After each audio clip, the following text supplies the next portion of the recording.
magpapa-condition tayo ng motor. Yung mga papagawa natin, itong clutch lining natin. Genuine parts to from Yamaha.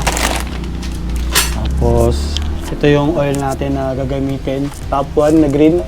Magpapapalit din tayo ng oil seal. Pares na para pantay yung kain. Ito yung gamit nating fork oil. Dalawa. Tsaka brake shoe. Tsaka itong grip AC. Tsaka itong foot brake light or tail light. So marami tayong papatira sa kanya. Tsaka itong Boss clutch. Papalit na rin natin kay Tropang Kelvin. So marami siyang gagawin ngayon. So ito yung mga papagawa natin kay Tropang Kelvs. Medyo marami-raming gawain to. Sinimulan na tanggalin ng tropa natin yung drain plug nut para patuloyin yung langis. Kung mapapansin nyo, ang itim na ng langis. Patagal lang kasi ako bumili ng parts para mapaayos yung motor ko.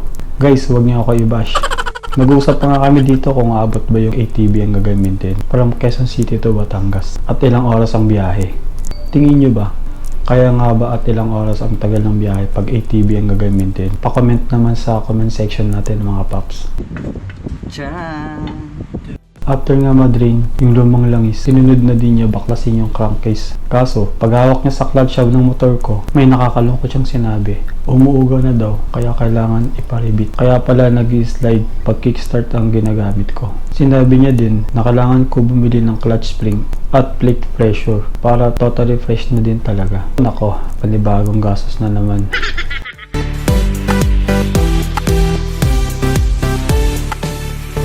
So guys, dito tayo ngayon sa San Mateo para magpa-repeat ng clutch housing.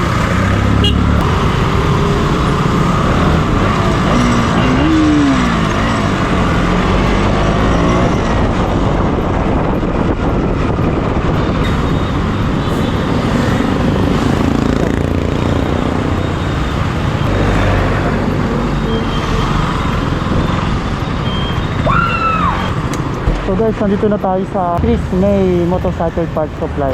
Ito sa San Mateo, Rizal. Ito yung papareduce natin, no? Itong clutch housing. Kung mapapansin nyo, gumagalaw. Ayan, umuuga. Magkano po yung clutch spring? Sige po. Apat nga po niyan. Plate pressure pala yung pangalan. Genuine parts naman po ito yun. 1,370. Mga ilang minutes po yung paribit po? Salamat. So ito na yun. Hindi na gumagalaw. Ngayon wala nang uga. So all goods na. So kakabit pa rin ito sa motor natin mamaya. Good lang, oh. Nice one. So let's go. A few moments later. After ko pumunta ng San Mateo para magparibit, ito na ang moment mga paps para ibalik at palitan ang dapat palitan ng parts sa motor natin. Kinabit na din ng tropa natin yung clutch lining. Matagal na tayo nagpapagawa sa tropa natin, kaya trusted mechanic na din talaga siya.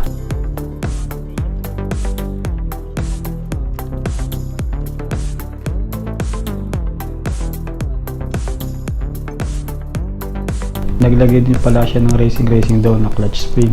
Libre naman, kaya pumayag na akong ikabit niya.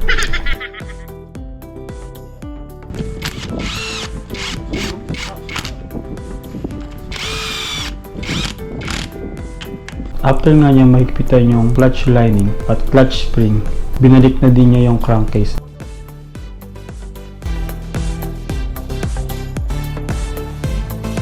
Nilagay na din yung langis nating top 1.